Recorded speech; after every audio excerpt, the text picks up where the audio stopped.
tiempo. Gracias por ser tu iglesia, gracias por ser tu pueblo amado, gracias por disfrutar de tu abundante misericordia. Y en esta hora también disfrutaremos una vez más, Señor, de tu palabra bendita, ese instrumento tan glorioso que utilizas para traernos a la vida cuando es aplicado eficazmente en nuestro corazón por tu Espíritu Santo. Y ese Espíritu Santo, Dios mío, que mora en nosotros, que en esta mañana, en este día, Señor, usa a mi hermano, que pueda ser guiado por ti. Que Dios mío, tu gracia sea con él y que todo lo que le has permitido preparar en el secreto, con estudio, con oración, en esta hora pueda presentarlo con fidelidad, dependiendo completamente, no de su estudio, no de sus horas de esfuerzo, sino de la persona gloriosa del Espíritu Santo. Su vida está en tus manos, Señor. Hágase con él y con nosotros, conforme a tu voluntad. En el nombre de Cristo oramos. Amén y amén. Te bendiga, hermano. Amén. Primero que todo les saludo en el amor del Señor. De verdad que me alegro muchísimo el poder verlos a todos y compartir. Como hace mucho tiempo no veía a hermanos compartir el Evangelio juntos, adorando al Señor. Si bien hay muchos sentimientos encontrados, pero agradezco a Dios que este sea el lugar por el cual nos reunimos y no otras instancias. Y por eso honro al Señor. La alabanza previa a la que estábamos terminando de cantar nos decía que debemos contemplar a Dios. Contempla a Dios. Contemplar a Dios en su magnificencia, en su poder, deleitarnos en Cristo. Y hoy el Señor me permitía durante ya varios días atrás poder estar meditando en el libro de Nehemías, por lo que le voy a pedir ya de antemano que pueda acudir a su Biblia y buscar ahí el libro de Nehemías en el capítulo 8. Este libro trae una marca distintiva. ¿A qué punto? Al punto de mostrarnos la gran necesidad que estaba teniendo el pueblo de Israel en ese entonces y que no es diferente inclusive hoy en día. ¿Ya? Le vamos a dar lectura, si lo han encontrado le voy a pedir por favor que se ponga en pie. ¿Ya? Nehemías capítulo 8, desde el versículo 1 al 12. Dice la palabra del Señor así: Venido el mes séptimo, los hijos de Israel estaban en sus ciudades, y se juntó todo el pueblo como un solo hombre, en la plaza que está delante de la puerta de las aguas, y dijeron a Esdras, el escriba, que trajese el libro de la ley de Moisés, la cual Jehová había dado a Israel. Y el sacerdote Esdras trajo la ley delante de la congregación, así de hombres como de mujeres, y de todos los que podían entender, el primer día del mes séptimo. Y leyó en el libro delante de la plaza que está delante de la puerta de las aguas, desde el alba hasta el mediodía, en presencia de hombres y mujeres y de todos los que podían entender. Y los oídos de todo el pueblo estaban atentos al libro de la ley. Y el escriba Esdras estaba sobre un púlpito de madera que habían hecho para ello, y junto a él estaban Matatías, Sema, Anías, Urías, Hilcías y Maasías a su mano derecha, y a su mano izquierda Pedaías, Misael, Malquías, Asum, Hasbadana, Zacarías y Mesulam. Abrió pues Esdras el libro a los ojos de todo el pueblo, porque estaba más alto que todo el pueblo, y cuando lo abrió, todo el pueblo estuvo atento. Versículo 6. Bendijo entonces Esdras a Jehová, Dios grande, y todo el pueblo respondió, amén, amén, alzando sus manos, y se humillaron y adoraron a Jehová inclinados a tierra. Y los levitas que estaban ahí junto a él, que eran Jesúa, Bani, Serebías, Jamín, Acub, Sabetai, Odías, Maasías, Kelita, Azarías, Josabed, Anán y Pelaías, hacían entender al pueblo la ley, y el pueblo estaba atento en su lugar, y leían el libro de la ley de Dios claramente y ponían el sentido, de modo que entendiesen la lectura. Y Nehemías, el gobernador, y el sacerdote Esdras, escriba, y los levitas que estaban que hacían entender al pueblo, dijeron a todo el pueblo: día santo es a Jehová nuestro Dios. No nos entristezcáis ni lloréis, porque todo el pueblo lloraba oyendo la ley de Dios, oyendo la ley, las palabras de la ley. Luego les dijo: id, comed grosura y bebed vino dulce, y enviad porciones a los que no tienen nada, preparado, porque día santo es a nuestro Señor.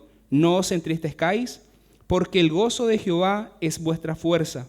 Los levitas pues hacían callar a todo el pueblo diciendo: callad, porque es día santo y no os entristezcáis. Y todo el pueblo se fue a comer y a beber y a obsequiar porciones y a gozar de grande alegría, porque habían entendido las palabras que les habían enseñado. Por favor, hermanos míos, tomen asiento. Estas palabras que anuncia Esdras es porque se encontraba, y quisiera poner un poquito en contexto qué es lo que estaba sucediendo acá. La idea de todo esto es que la verdadera restauración del pueblo de Dios no se logra a través de estrategias humanas, sino por la obra soberana de Dios al renovar corazones obedientes mediante su palabra. El pueblo de Israel estaba careciendo de algo importante. El libro de Nehemías se caracteriza por la reconstrucción del templo, pero también acerca de la restauración del corazón, o sea, de volver a lo que era la obediencia a Dios. Y el contexto histórico nos hace preguntarnos qué pasó antes de Nehemías. ¿Por qué es que llegamos acá y tiene que leer Esdras el libro de la ley? Y debemos saber, ¿ya?, parte de lo que pasó en esta historia, porque el libro no surge aislado, ¿ya? Este libro como tal, Nehemías, es el clímax de más de 150 años de disciplina que había recibido Israel por causa de su desobediencia. Y ellos estaban recibiendo en sí dolor y promesas cumplidas, que ya de antemano habían sido anunciadas. Y el fracaso que está surgiendo acá con Israel es que el pueblo se divide en dos: el pueblo del norte, el pueblo del sur, y ellos estaban caracterizados ¿por qué? Por la corrupción, por la idolatría, por la destrucción. El pueblo del norte por parte de los asirios, y el reino del sur, que era Judá, estaba pasando por las mismas circunstancias, pero ellos habían estado pasando por reformas temporales.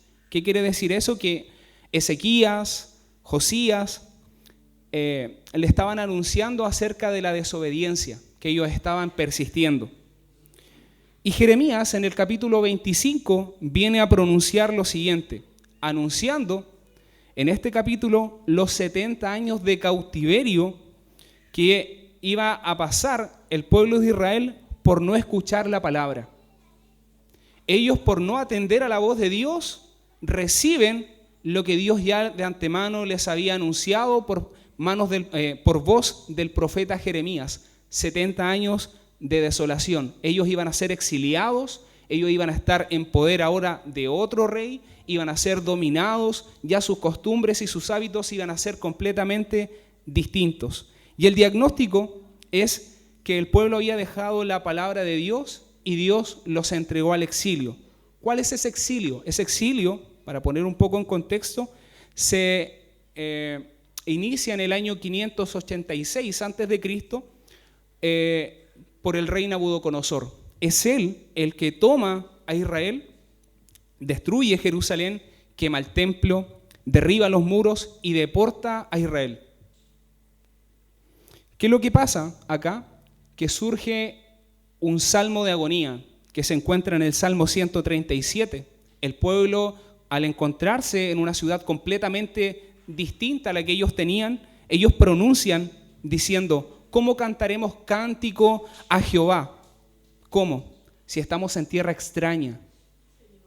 No podemos cantar a Dios, a nuestro Dios, porque nos encontramos en una tierra que no es la nuestra. Y eso era el recibimiento. Ellos estaban recibiendo lo que por causa de su desobediencia había generado. Entonces el problema del exilio de Israel hacia los babilonios no era algo geográfico, sino que era algo espiritual. algo completamente espiritual. El pueblo se había alejado del Dios del pacto. Dios había dado pactos, había dado promesas y el pueblo había desatendido, había desobedecido. ¿Y qué es lo que ocurre? Luego de eso, que asciende de Persia el decreto del rey Ciro. ¿Y qué es lo que viene a decir este emperador o este rey en aquel entonces? Que nos dice Proverbios capítulo 21 que Dios mueve a los reyes paganos para que Dios empiece ahora a ordenar de manera clara lo que quería hacer con Israel. Y Ciro, en Esdras capítulo 1, viene a anunciar el decreto del retorno del pueblo de Israel. Entonces les da la libertad que vuelvan a sus lugares. Y es importante notar que Nehemías no es un libro aislado de Esdras, es la continuidad. Entonces lo que se lee en el libro de Esdras también tiene continuidad con Nehemías, es una idea conjunta, ¿ya? Y ocurren 3 retornos importantes, esto a manera de introducción, ocurren 3 retornos importantes. El primero es por Zorobabel, ¿ya? Que se dedica a la reconstrucción del templo. Luego, Esdras hace la restauración espiritual por medio de la ley, y ahí nos dice Esdras capítulo 7 al capítulo 10 acerca de esta restauración, y en Nehemías vemos la reconstrucción de los muros. Ese era el propósito de Nehemías. Y Nehemías llega alrededor de los años 445 a.C., o sea, casi 100 años antes del primer retorno. ¿Ya? Y ahora la pregunta que podemos nosotros hacernos es, ¿de qué sirve un templo sin un pueblo piadoso? ¿De qué sirve?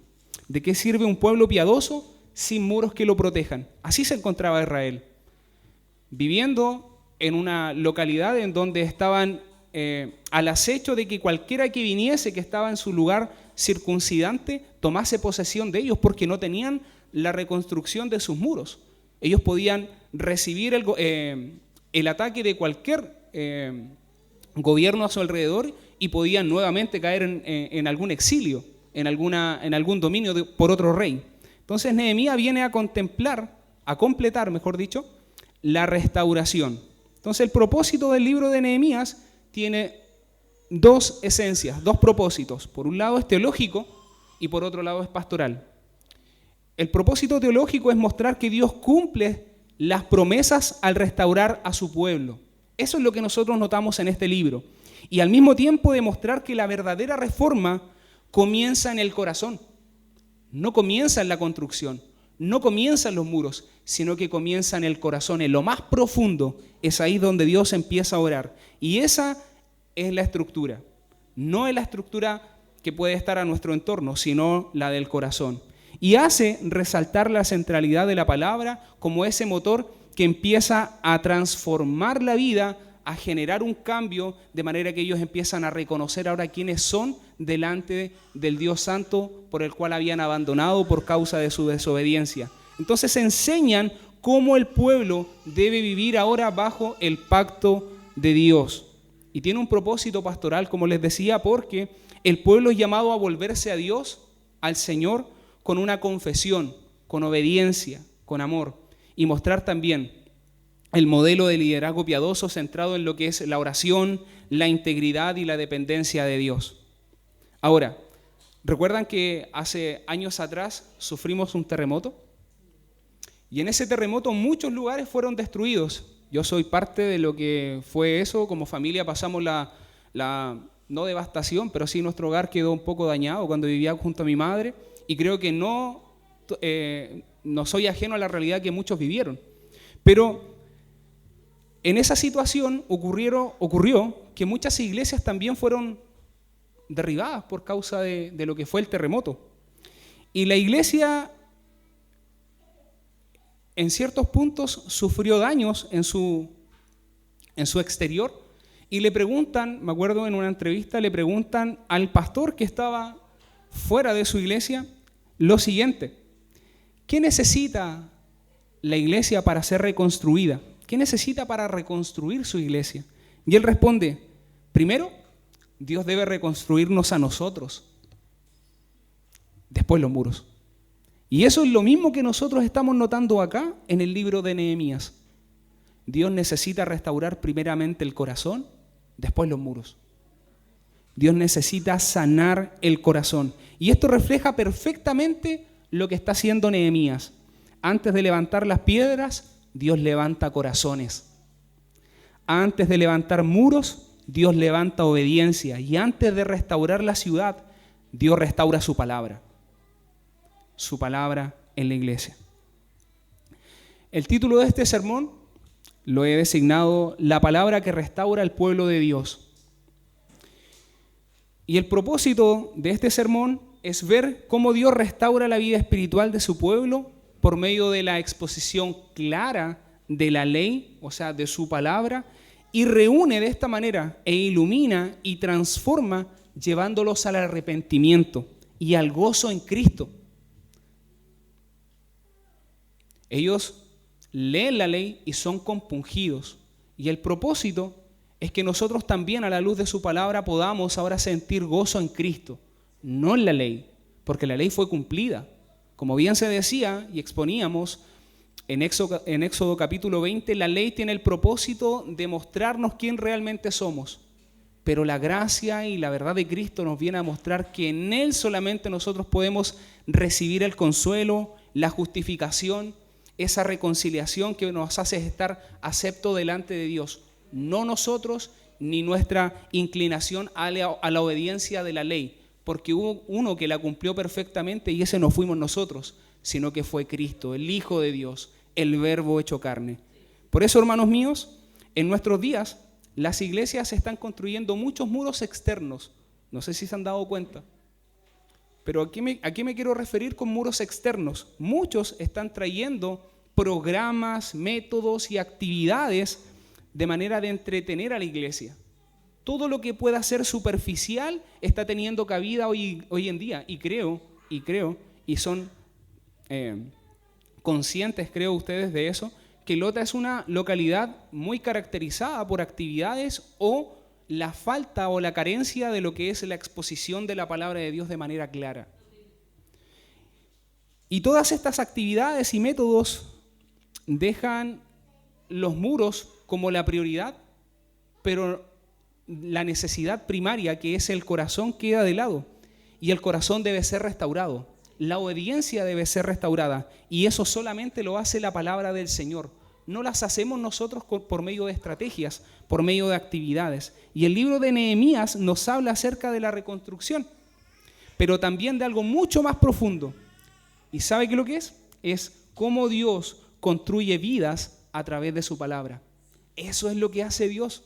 Construye vidas, verdaderas vidas que ahora viven para su gloria. Vidas a través de su palabra. Y esto puede significar que en muchos lugares puede haber templos hermosos, se puede inclusive tener un ministerio muy atrayente, que ese lugar o los lugares en donde hay un buen edificio puede tener un muy buen recurso, pero si la palabra de Dios no ocupa el centro del culto o de la vida de la iglesia, el pueblo estará en ruinas espiritualmente. Por eso la importancia de siempre tener presente la palabra de Dios en el centro, no tan solo en el culto público, sino que también en los hogares, en los devocionales que se realizan en los hogares, en la vida personal. Y Nehemías 8, capítulo 8, encontramos aquí un avivamiento verdadero. No sé si notó, pero lo que ocurrió acá fue algo impactante para el pueblo de Israel. Ellos acababan de vivir un avivamiento profundo, duradero. No era emoción, no era simplemente emoción, tampoco era manipulación por boca de Esdras, era completamente un avivamiento a través de la palabra del Señor. Ahora, para destacar, ¿cómo es que se puede observar un avivamiento genuino y real? Y Esdras nos entrega esas herramientas para nosotros ahora visualizar cómo es que surge un avivamiento. Y nos dice de que lo que hicieron ya fue que el pueblo se acerca y le pide a Esdras, se reúne y le pide que traiga la ley. Y lo que ocurre es que se abre la Biblia, se lee la Biblia, se explica la Biblia, se entiende la Biblia, se obedece la Biblia y el pueblo de esa manera es transformado. Solamente con la Biblia, solamente con la palabra de Dios, el pueblo de Dios es restaurado, es transformado, es ahora apto para poder venir delante de Dios y recibir su gracia de manera plena. Y esto es lo que necesitamos hoy. La iglesia necesita volver al púlpito, sobre todo en esta localidad. Y a Dios gracias por permitirnos conocer su verdad y poder disfrutar de ella. Y es nuestra oración para poder impactar nuestra comuna y que también no tan solo nuestra comuna, sino que Chile entero. Pero necesita que la iglesia conozca su palabra. Y en palabras de Thomas Watson, un puritano en el pasado, dice que la Biblia es el mapa del cristiano. La Biblia es el mapa del cristiano y que si no la sigues, perderás el camino al cielo. Solamente en la palabra de Dios encontrarás todo lo necesario, todo el requerimiento que tienes que tener para conocer a Dios y para conocer cuál es la verdadera obediencia que tienes que tener delante de Él, en su palabra.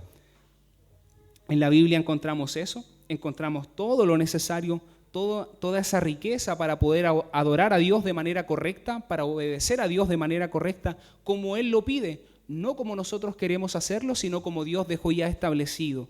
Y hoy veremos 5 movimientos que generaron el encontrarse el pueblo de Israel frente a la ley de Dios. Y el primer movimiento que encontramos es que el pueblo se reúne en torno a la palabra. ¿Ya? Se reúne en torno a la palabra y eso lo encontramos en los primeros 3 versículos, que dicen que todo el pueblo se juntó como un solo hombre. Y esto es característico porque ellos dijeron a Esdras que trajese el libro de la ley. Al encontrarse el pueblo reunido, le piden a Esdras. Entonces, no fue Esdras el que, si bien previamente en su libro estaba preparando su corazón, estaba estudiando, conociendo la ley de manera que ahora pudiese presentarle la ley al pueblo, pero fue el pueblo el que le pidió leer el libro de la ley, fue solamente el pueblo, y esto indica un mover del Espíritu en sus vidas. ¿Por qué? Porque tal como lo expresó el salmista en el Salmo 110:3, tu pueblo se te ofrecerá voluntariamente. Eso es lo que nosotros vemos reflejados acá. Un pueblo pidiendo de manera voluntaria que trajeran la ley porque necesitaban ser expuestos a su palabra. Esa es la necesidad primaria, que el corazón sea restaurado, que la sed que tiene el corazón sea saciada, y eso solamente lo hace su palabra. Y lo que encontramos aquí no es una unidad del pueblo como algo sentimental, sino que es un deseo común por la Escritura. De manera que nuestro propio Señor viene a decir en Juan capítulo 17, versículo 17, santifícalos en tu verdad, tu palabra es verdad. Solamente la palabra de Dios es quien santifica, el que motiva, el que viene a poner en evidencia todo lo que nosotros realmente somos y al mismo tiempo a darnos todas las herramientas para poder conducirnos de una manera santa y digna en este mundo de pecado y luchando de igual manera nosotros con nuestros pecados, con todas nuestras pecaminosidades, volviendo al Señor una y otra vez, una y otra vez. Y a modo de aplicación con esto es que muchas iglesias lamentablemente se dividen porque dejan de amar la palabra. Muchas iglesias en la actualidad surgen y salen de un punto a otro porque abandonan lo que es la Biblia. Y todos tenemos el fuerte deseo de ser lo más apegado a las Escrituras, de volver una y otra vez a las Escrituras. E Israel pasó por eso. Israel pasó por eso, por causa de la desobediencia, y a Dios gracias que Él en su gracia movió a este hombre, a Esdras y a Nehemías, para volver nuevamente a la ley, para que ellos pudiesen ser sanados y restaurados. La lectura de la Escritura aquí fue de manera pública. Y no fue tan solo algo que vino a presentarse como algo utilitario, sino que esto vino a ser una orden divina. Y eso lo encontramos en los versículos 2 y 3, que dice que leyó el libro desde el alba hasta el mediodía. O sea, nos encontramos aquí con una maratón de 6 horas de exposición de la ley. 6 horas, hermanos míos. 6 horas de exposición de la ley de Dios. O sea, los 5 primeros libros de la ley, porque hasta en aquel entonces lo que pide el pueblo fue la ley de Moisés. Los 5 libros, Génesis, Éxodo, Levítico, Número, Deuteronomio, fueron expuestos y se utilizó 6 horas para ser expuestos a esta verdad. Y todo el pueblo estaba atento. Nosotros nos ocurre generalmente que escuchamos 30 minutos, 1 hora y nos da sueño. Porque muchas actividades en nuestro día a día. Es más, a veces pasamos una semana muy ajetreada y cuando llega el día del Señor, el día domingo, nos presentamos muy agotados. Y eso es una realidad en todos, y yo lo admito. Y creo que no es ajeno en usted vivir de la misma manera. Todos estamos cansados. Pero este pueblo era tan grande su necesidad que estuvo 6 horas de pie ante la palabra de Dios. De pie. Y este es el principio que nosotros encontramos y abrazamos como iglesia reformada. ¿Por qué? Porque la lectura de la ley es pública, ¿ya? Y es ese medio de gracia que Dios da para transformar corazones, para quebrantar vidas, para llevarlos al arrepentimiento y a la fe. El apóstol Pablo a su hijo espiritual le escribe lo siguiente en 1 de Timoteo capítulo 4 versículo 13, que dice: entre tanto que voy, ocúpate en la lectura, en la exhortación y en la enseñanza. Ocúpate.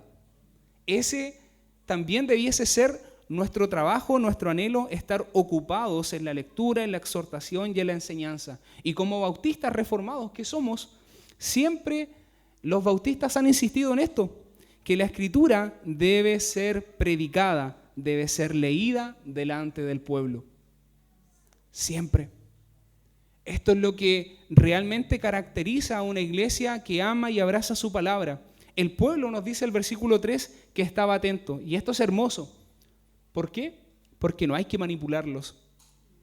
No hay que entretenerlos. La palabra misma es la que capta la atención del pueblo regenerado. Solamente la palabra de Dios. Y Hebreos 4:12 nos dice: porque la palabra de Dios es viva y eficaz, y es más penetrante que toda espada de doble filo, que penetra hasta partir el alma y el espíritu, las coyunturas y los tuétanos, y discierne los pensamientos del corazón. Eso fue lo que pasó en la vida de estos hombres, de mujeres y niños que estaban expuestos a la ley de Dios en esta maratón de 6 horas.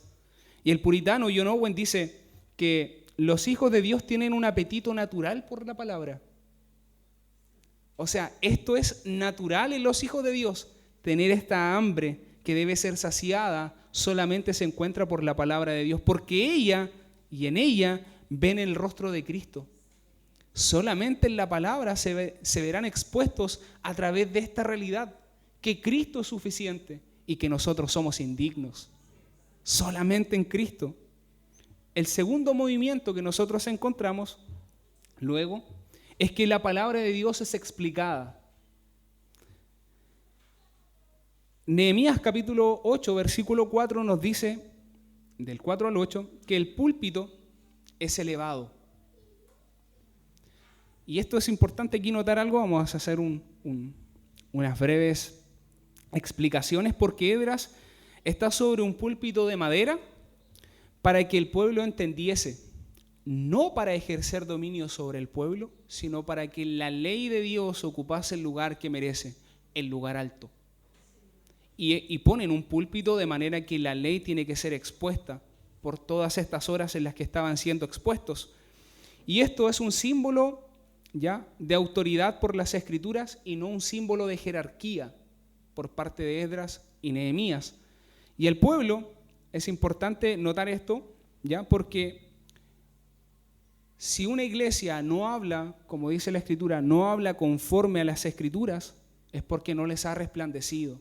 La iglesia necesita ser expuesta a su palabra, a su ley, no al consejo humano, no a las percepciones y visiones de los hombres, sino al consejo de Dios total. El libro de Dios se abre, nos dice el versículo 5, y cuando él abrió el libro, el pueblo se puso en pie. Y se puso en pie no por tradición, sino por reverencia. se pone de pie porque ahora va a ser expuesto a la palabra de Dios.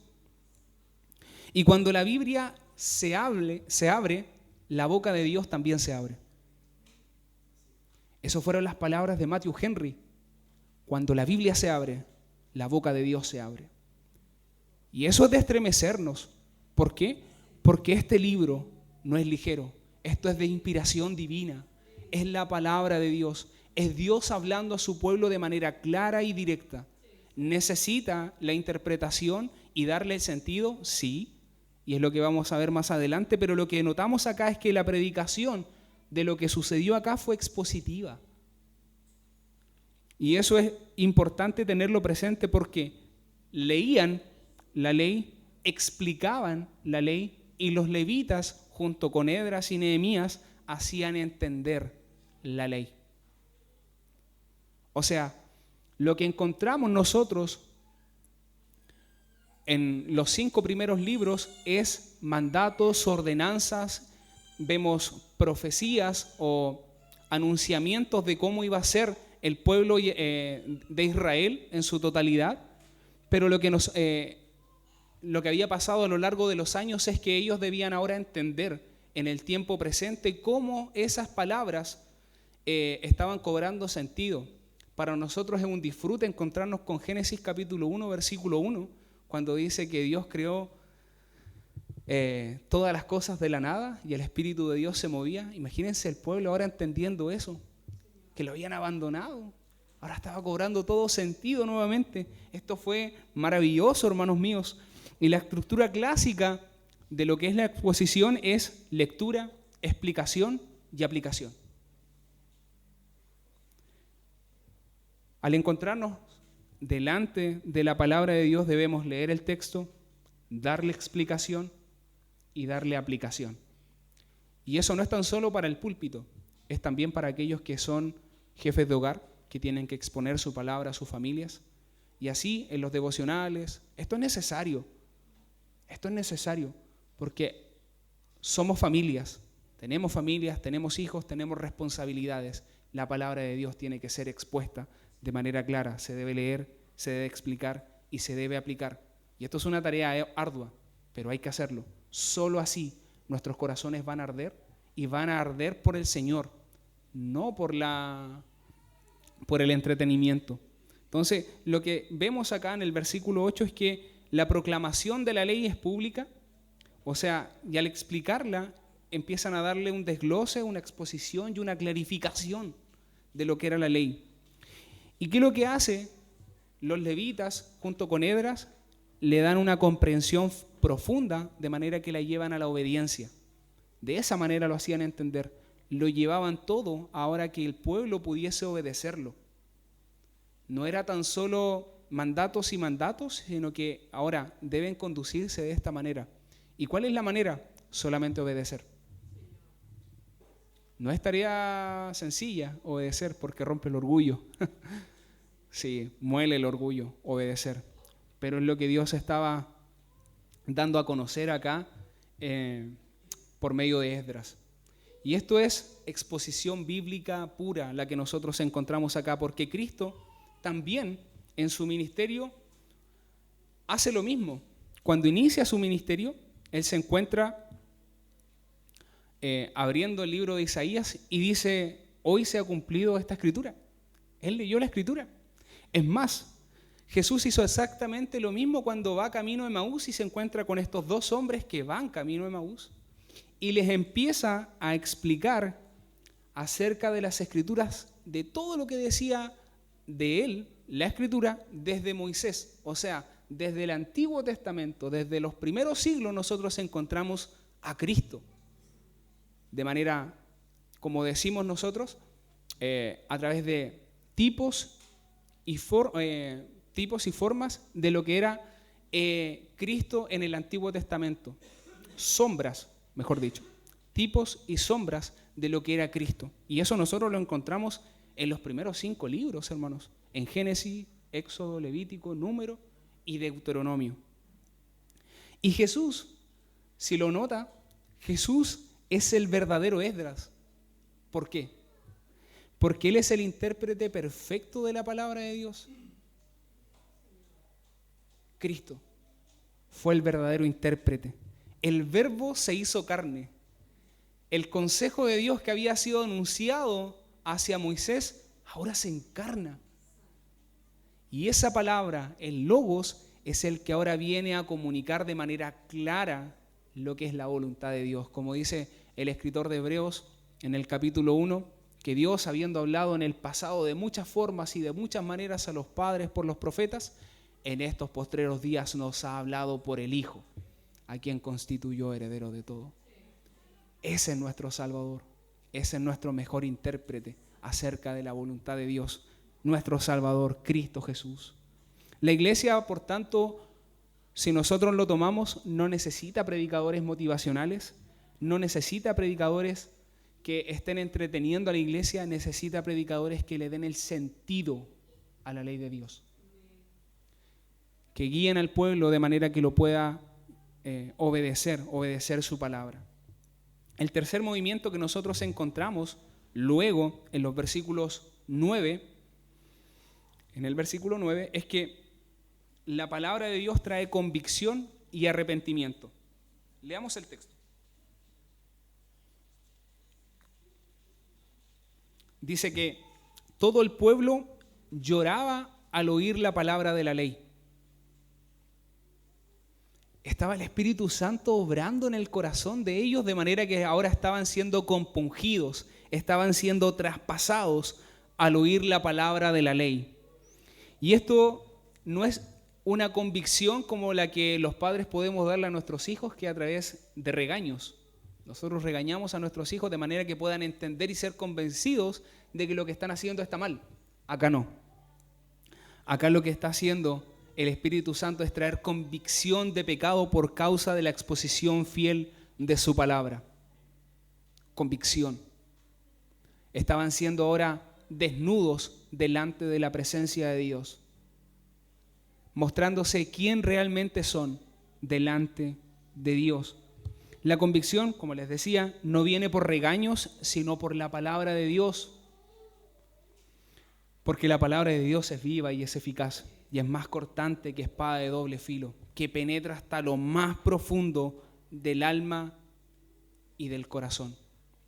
Solamente la palabra de Dios va a penetrar hasta lo más profundo de nuestro ser, hasta esos pecados que están más ocultos y que nadie quiere que se sepan. Eso el Señor los conoce. Y la Escritura los deja al descubierto, nosotros al ser expuestos delante de su palabra. Y esto es interesante porque aquí nosotros notamos que la función de la ley trae, en primer lugar, conocimiento del pecado. Y el apóstol Pablo en Romanos capítulo 3, versículo 20 dice que por la ley es el conocimiento del pecado. Y este pueblo había estado siendo expuesto por 6 horas, desde el alba hasta el mediodía, por la ley de Dios, de manera que pudieron ser convencidos en su totalidad de quiénes eran y de lo que habían hecho. Ellos habían tomado conciencia de lo que es el pecado, de sus transgresiones delante de Dios. La ley vino a ser nuestro ayo para llevarnos a Cristo, le dice Pablo a los Gálatas. Es ese ayo.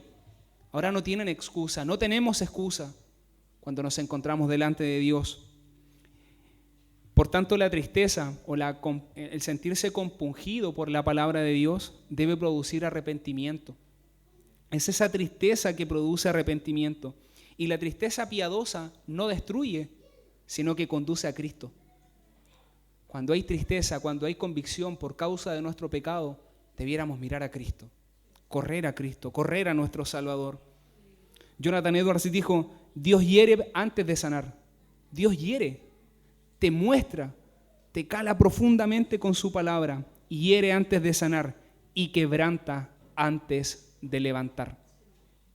Necesitamos ser quebrantados para poder ser levantados y restaurados, y eso solamente se hace por su palabra, por la ley de Dios, por la Escritura. Si la predicación, hermanos míos, no produce convicción de pecado, aquí es donde nosotros tenemos que hacer un análisis, porque la predicación bíblica debe producir convicción de pecados cuando es expuesta de manera fiel, porque la palabra de Dios es la que rompe corazones, no nuestra elocuencia, no nuestra manera de tratar las cosas, sino la palabra de Dios, no nosotros, no lo que nosotros podemos aparentar ser, sino solamente la palabra. La palabra de Dios es viva y eficaz y más cortante que espada de doble filo. Por tanto, es importante ver que aquí no hay un gozo superficial o emocional, sino que hay un gozo basado en tres cosas: en el perdón, en la reconciliación y en la restauración. En el perdón porque, tal como está escrito en el Salmo 32, bienaventurado es aquel cuya transgresión ha sido perdonada. Cuando hay perdón por causa de nuestras iniquidades y pecados, hay gozo.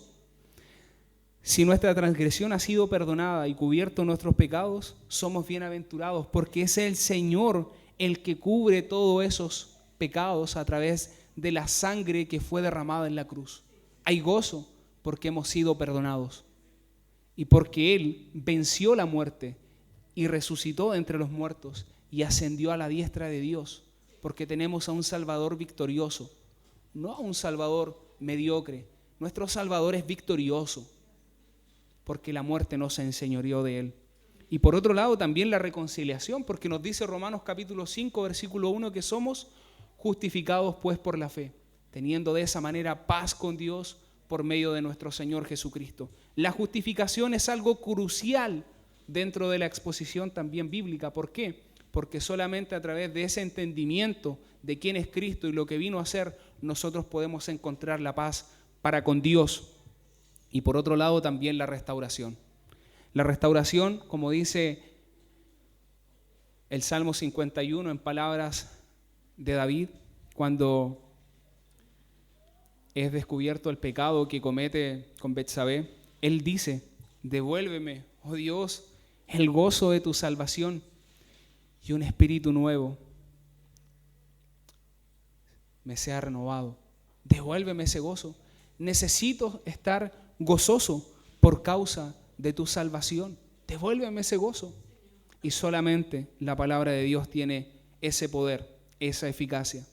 La secuencia bíblica de un avivamiento verdadero, hermanos míos, es el siguiente: la palabra es leída, el corazón es iluminado, el pecado se revela con claridad, el pueblo se arrepiente, Dios perdona y el Espíritu Santo produce gozo. Eso es lo que nosotros notamos aquí a través de la exposición que realiza Esdras al pueblo de Israel. Un pueblo que ahora les dice: ya no lloren más, gócense, coman, beban, y que la tristeza que están teniendo, esa sea convertida en gozo. ¿Por qué? Porque han sido convictos de pecados. Y eso es lo que verdaderamente Dios hace con un pecador cuando lo restaura. Lo deja de manera tal que lo deja hundido, pero solamente mirando de manera expectante al Salvador, porque solamente Él puede sanar y restaurar. No sé si recuerdan que el 8 de febrero del año 2003, en la Universidad de Asbury, ocurrió un avivamiento. Y digo avivamiento porque lo que sucedió ahí fue solamente alabanzas. Durante varios días estuvieron solamente cantando. Mi pregunta es, ¿fue expuesta la palabra del Señor ahí? Esto ocurrió en Estados Unidos en el año 2003. No. Fue solo cántico, fue solo alabanza. Y salió en los medios de televisión y decían que el pueblo no cesaba, los universitarios no cesaban de adorar a Dios, y cánticos y cánticos. Pero lo que encontramos acá en Nehemías 8 es que ellos fueron expuestos a la ley. Y luego, más adelante, en el capítulo 9 de Nehemías, encontramos de que el pueblo, 9 y 10, hace un acuerdo, firma, se compromete a siempre estar haciendo esto. Es un compromiso que ellos hacen por causa del impacto que tuvo la palabra de Dios en su vida. Ese es el poder del Evangelio, el poder de su palabra. No estos pseudos avivamientos que Hoy en día la gente quiere inclusive promover, este es el mover del Espíritu Santo. No, falsedades. Solamente la palabra de Dios es la que produce este gozo, este profundo perdón por nuestros pecados. Y Cristo es la fuente de ese gozo. Lo que el corazón hace cuando es convicto de pecado, solo Cristo viene a ser o se viene a presentar como nuestra escapatoria, como la reconciliación que nosotros necesitamos, porque Él es la fuente del gozo verdadero. Jesús dijo en Juan capítulo 15 que mi gozo esté en vosotros. Si han conocido verdaderamente a Cristo, podrán estar disfrutando de lo que es el verdadero gozo. Y que pese a través de la tribulación que puedan estar pasando, en Cristo deben vivir de manera gozosa. Porque en otra parte de las Escrituras dice que es necesario que a través de muchas tribulaciones entréis a la vida eterna. Las tribulaciones son necesarias, porque ellas nos van formando nuestro carácter, nuestra vida, nuestra madurez. Es necesario. Delicias, dice el Salmo 16, hay a tu diestra para siempre. Delicias, vivir en comunión con el Señor, estando a su lado, refugiarse en Él, deleitarse solamente en Él, a la diestra de Dios. El reino de Dios es gozo en el Espíritu Santo. Dice Pablo a los Romanos en el capítulo 14, versículo 17. Solamente el gozo lo produce el Espíritu Santo, aquel que ha sido regenerado, restaurado y puesto nuevamente en la comunión con Dios. La convicción, como tal, la convicción de pecado lleva al arrepentimiento y el arrepentimiento lleva al gozo. Es esta conexión la que produce verdaderamente la convicción. La convicción lleva hacia el arrepentimiento, no al remordimiento, al arrepentimiento, y el arrepentimiento lleva al gozo real y verdadero en Cristo. Por tanto, ¿qué podemos nosotros notar como aplicaciones finales a esta exposición? La iglesia debe volver a la Biblia, no como un adorno, sino como el alimento, ese alimento que debe nutrir nuestra alma, nutrir nuestro corazón. Como dijo nuestro Señor en Mateo capítulo 4, versículo 4, que no solo de pan vivirá el hombre, sino de toda palabra que sale de la boca de Dios. La palabra de Dios es el alimento que necesitamos como iglesia. La palabra de Dios es el pan para aquel que se encuentra hambriento y sediento. Solamente la palabra de Dios. Y la exposición bíblica, ¿qué es lo que viene a hacer?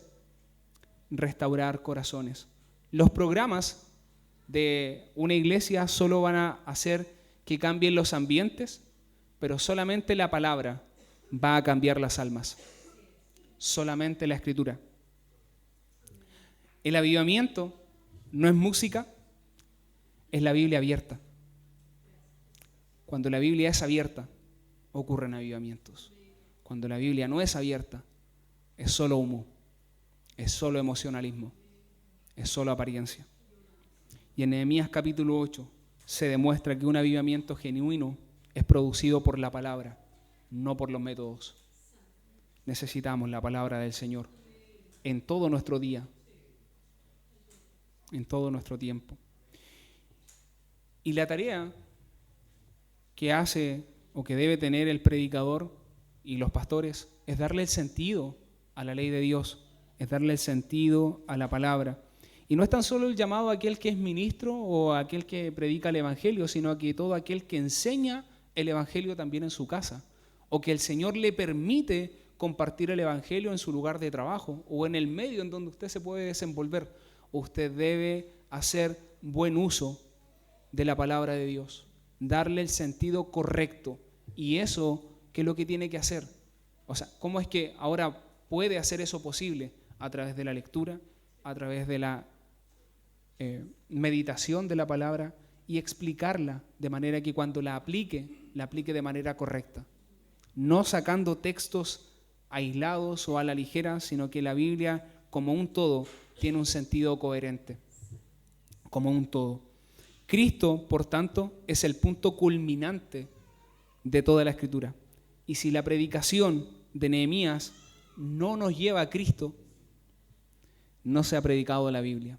Cristo utilizó la Biblia, venció la tentación a través de la exposición de las Escrituras. Cuando fue llevado al desierto, Él utilizó las Escrituras. Cuando inicia su ministerio, lee el libro de Isaías, siempre se vio envuelto a través de la exposición de las Escrituras. Las Escrituras son esenciales. Las Escrituras edifican una iglesia. Las Escrituras transforman corazones y construyen verdaderamente los muros del corazón. Por tanto, debemos conducirnos siempre a Cristo, hermanos míos, de manera que podamos concluir, así como Esdras abrió el libro en Nehemías capítulo 8, ¿qué es lo que hace Dios en nuestro tiempo? Él nos manda a abrir nuevamente su palabra, abrir su palabra para que podamos ser expuestos a su verdad, no a estrategias, a su verdad. Necesitamos su verdad. Y esto es evidente porque no hay reforma sin palabra, no hay avivamiento sin palabra y no hay restauración sin su palabra. Solamente podemos ser restaurados, animados, avivados por su palabra. Su palabra es suficiente, su palabra es viva, su palabra es eficaz. La iglesia no necesita métodos, necesita volver a oír al Dios de la palabra. Que podamos decir como iglesia que amamos la palabra de Dios, que amamos la Escritura. Y como escribía el apóstol Pablo a Timoteo, toda la Escritura es inspirada por Dios y es útil para enseñar, para redarguir, para corregir, para instruir en justicia, a fin de que el hombre de Dios sea perfecto, enteramente preparado para toda buena obra.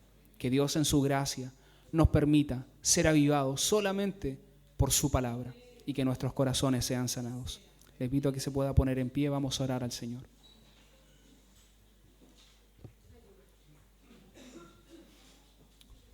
Amado Padre, te damos gracias, oh Dios, por lo bueno que has sido para con nosotros, al darnos tu palabra, al darnos a Cristo, el Verbo hecho carne, quien se mostró como la palabra de Dios encarnada. Recibimos de Él todo su consejo. Cuán maravilloso ha sido, Señor, para con nuestras vidas, en que siendo aún pecadores, te entregaste por nosotros. Tu vida la entregaste de tal manera que no la escatimaste. No escatimaste el ser igual a Dios como algo a que aferrarte, sino que te despojaste para poder hoy nosotros decir que en Cristo tenemos la restauración, la justificación, el perdón completo de nuestros pecados. Te damos gracias, oh Dios, por tu palabra verdadera, tu palabra todopoderosa, porque tú has exaltado por sobre todas las cosas, dice el salmista, tu nombre y tu palabra, Señor. Gracias te damos por tu palabra, que nuestros corazones el día de hoy puedan estar gozosos por la obra que has hecho en nuestras vidas, de manera que podamos gozarnos de todas nuestras tribulaciones, de todo lo que has hecho a nuestro favor, y que, Dios mío, aquellos que no han refugiado sus vidas, sus almas en el Evangelio de Cristo, que hoy puedan, Dios mío, correr a nuestro bendito Salvador, porque solamente en Él tenemos el perdón de nuestros pecados, la reconciliación eterna y la vida contigo, Señor. Yo te ruego, Dios mío, que aquellos que no han alcanzado, Dios mío, tu gracia, tú puedas en tu benevolencia, Dios mío, restaurar sus corazones y revelarte a su vida, Dios mío, en nuestro anhelo, en nuestra oración, y edifícanos, Señor, a través de tu palabra, porque te lo pedimos en el nombre bendito de Jesús. Amén.